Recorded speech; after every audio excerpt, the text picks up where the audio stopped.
Presiden pun tidak akan bisa memuaskan keinginannya, karena keinginannya manusia, khususnya keinginannya perempuan, ya tidak bisa dibendung dengan...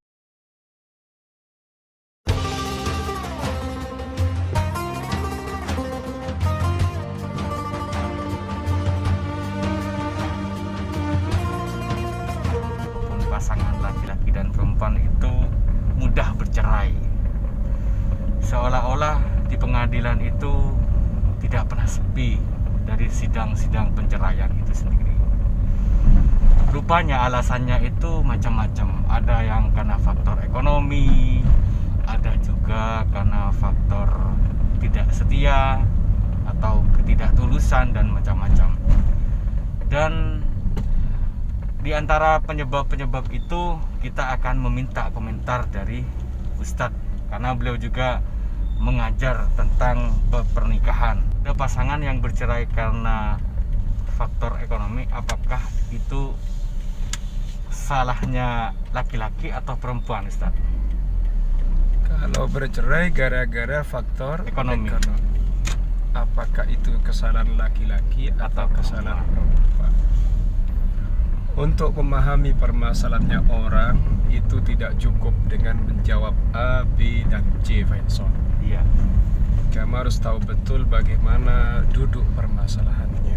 Tidak bisa kemudian kita katakan suaminya atau istrinya. Iya. Tapi jawaban-jawaban yang lebih mendekati harusnya ada, karena itu sebuah teori. Tapi kalau misalnya kita menentukan misalnya si Ahmad Faisal bercerai dengan istrinya, yang salah istrinya atau suaminya, kalau kita tidak paham dengan masalahnya, maka kita terlalu gegabah untuk menjawab pertanyaan yang sedemikian. Tapi kalau itu diumumkan, maka jawabannya yang salah, pertama-tama yang salah adalah kedua-duanya. Kenapa kok saya katakan kedua-duanya? Menikah itu basic dasarnya adalah bukan uang, bukan ekonomi. Mohon izin, Ustaz, sebelumnya ini kan masalah ekonomi. Biasanya kan karena perempuan itu merasa kurang nafkahnya, seperti itu.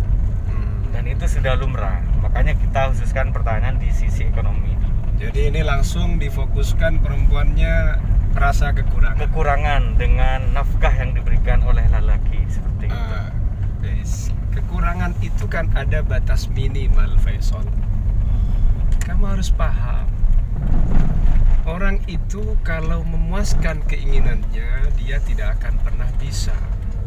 Jangankan kita, presiden pun tidak akan bisa memuaskan keinginannya, karena keinginannya manusia, khususnya keinginannya perempuan, ya tidak bisa dibendung dengan batasan akal dan nalar kita.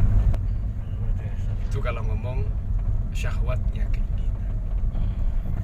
Tapi kalau ngomong kekurangan tadi, itu adalah memang tidak sesuai dengan yang menjadi kebutuhan istrinya, kebutuhan yang wajib. Ya kan? Maka di sini dia punya hak untuk menggugat karena memang tidak dinafkahi. Dan begitu, atau dinafkahi Tapi kurang 50.000 satu bulan. Nah, di situ perannya pengadilan agama dipakai. Kamu harus paham itu. Tapi realita yang ada, jangan-jangan kasusnya bukan yang sampai kekurangan. Katakanlah kalau sekarang hidup di Malang Selatan, orang itu ekonomi normalnya suami istri itu 1 juta, itu sudah makannya mewah tuh, secara gizi sudah gizi 45 itu sudah terpenuhi. Kok kemudian ada seorang perempuan sudah dinafkahi 1 juta, dia mintanya 1.500.000. Iya. Karena suami tidak bisa memenuhi, maka akhirnya istri itu meminta perceraian. Nah, kalau kasusnya sesimpel ini, jelas istrinya yang bermasalah. Bermasalah dalam hal ini, kalau pertanyaan dikembangkan, apakah boleh Ustaz seorang perempuan mengajukan cerai karena Tidak kurang boleh nafkah? mengajukan cerai itu. Di mana ada dalil yang memperbolehkan cerai? di mana ada dalil yang memperbolehkan cerai kecuali ada sebab-sebab yang diperkenankan secara syariah. Ini kan nggak ada penyebabnya, cuma kurang nafkah. tidak melebihi dari syahwat, tidak mencukupi pada syahwatnya yang bukan primer. Oh, itu kalau kategorinya kurang ya. Nah. Tapi kalau si laki-laki memang nggak mau nafkahi, Nah, itu beda lagi beda nanti. lagi ya, maksudnya. Itu beda lagi nanti. Kan memang tidak dinafkahi atau nafkahnya memang betul-betul tidak sesuai, tidak memanusiakan manusia. Nah, makanya ada namanya pengadilan agama yang untuk mengadili yang begini. Kemudian, sebenarnya kalau nafkah itu sudah sesuai dengan kebutuhan sang istri, artinya kebutuhan yang pokok lah ya. Iya. Artinya seorang suami ini sebenarnya tanpa diminta, suami yang baik itu tanpa harus kamu minta, dia ingin membahagiakan istrinya. Itu saya menemukan begitu, Seperti itu ya Ustaz. tanpa harus diminta. Semua laki-laki ingin membahagiakan istrinya. Cuma ketika sang istri kok merasakan kok saya belum bahagia kok nggak peka. Sekarang pertanyaannya, suami Anda ini orang baik apa enggak? Baik Ustaz, ya kalau baik ya berarti Anda bersabar, karena suami Anda juga sedang bersabar tertatih-tatih memperjuangkan kebahagiaan kamu. Tapi kalau suami kamu memang tidak baik secara agama, yo jawabannya simpel. Oh, sama Allah aja berani, sama Rasulullah aja berani, apalagi cuma sama kamu. Nah, kamu siapa gitu?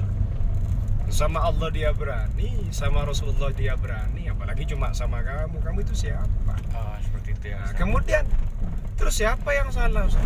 Ya yang salah tetap kamu. Loh kok malah saya? Kamu Yo itu kamu kok perempuan. mau dulu kamu dinikah dengan lelaki kayak gitu. Nah, itu kan sudah takdir Ustaz. Ya kalau kamu kembalikan ke takdir, ini ya sudah menjadi takdirmu. Iya. Kamu sekarang mau bersabar, mau bertahan, apa enggak? Selagi bukan pelanggaran syariah, bersabarlah. Tapi kalau pelanggaran syariah, maka kamu enggak usah taat. Seperti itu. Kalau itu berurusan dengan nafkahmu, Iya. ya kamu bisa mengajukan perceraian melalui pengadilan agama, seperti begitu itu. loh. Karena kamu tidak akan bisa menceraikan. Cerai itu wilayahnya laki-laki. Seperti itu. Terima kasih Ustadz. Insya Allah jawabannya ini bermanfaat khususnya bagi kita yang bermasalah atau orang-orang yang bermasalah khususnya di sisi ekonominya. Jadi solusinya bersabar. Bersabar. Oke, assalamualaikum warahmatullahi wabarakatuh.